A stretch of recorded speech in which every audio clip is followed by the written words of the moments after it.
DNA, and faith. Today, it's well established that weight gain is influenced not only by a sedentary lifestyle and overeating, but also by genetic predisposition. If close relatives suffer from obesity and weight loss remains elusive despite physical activity and low-calorie diets, it may be worth considering a genetic factor.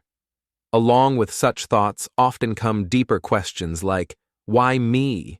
Or why did God allow this? We don't choose our bodies.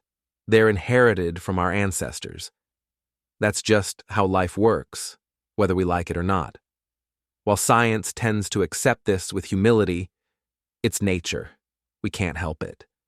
Ironically, religious people who are supposed to model humility often grow frustrated with God. He's all-powerful. Why doesn't he change this? Even sincere believers may feel resentment toward God. Surprisingly, Jesus Christ himself spoke about people's natural predispositions, not in terms of genetics or inherited physical traits, but spiritual ones. Genetics influences mental, emotional, and even spiritual capacities. For example, it's unlikely that someone from a long line of shepherds would be naturally inclined toward classical music, nuclear physics, or ballet. Jesus mentioned how some people struggle to believe or maintain faith because of their nature. He illustrated this in a parable. A sower went out to sow, and some seeds fell along the path. Birds came and ate them. Others fell on rocky ground and sprouted quickly, but with shallow soil the sun scorched them, and they withered. Some fell among thorns, which choked them. But those that landed on good soil produced a harvest, 100, 60, or 30 times what was sown. Let anyone with ears hear. Preachers sow the teachings of faith, but the soil they fall on varies. Just as nature shifts unpredictably, forests turning into lakes, deserts, into fields, so does the human condition. According to Jesus, people's inner lives and DNA resemble the physical world. Some individuals, due to inherited traits, simply can't fully accept or retain spiritual truth. But this condition is not permanent.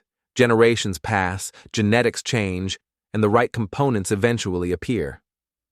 Another of Jesus' parables says, "The kingdom of heaven is like a net cast into the sea, gathering all kinds of fish.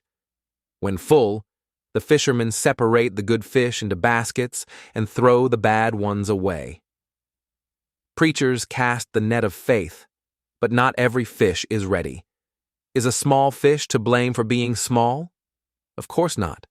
Similarly, some people simply can't yet grasp or hold on to faith.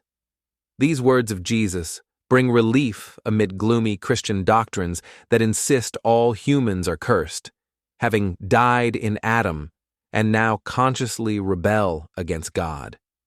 Why does one person absorb spiritual truths and flourish while another doesn't? The answer lies not in universal damnation, but in differing inheritances. Jesus encouraged patience. Some people simply need time. History shows that places once devoid of faith can suddenly become spiritual centers, and vice versa. So how do we resolve the issue of fairness when someone inherits poor genetics or lacks the psychological capacity to fully believe in God? True justice isn't fulfilled within the short span of a single earthly life. A child born into trauma can't be repaid in just a few decades.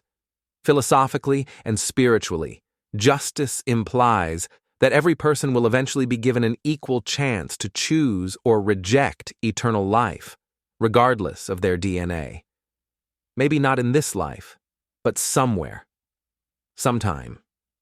We don't know everything, but we do know God's love and fairness ensure that no matter our genetic makeup, everyone will have a chance.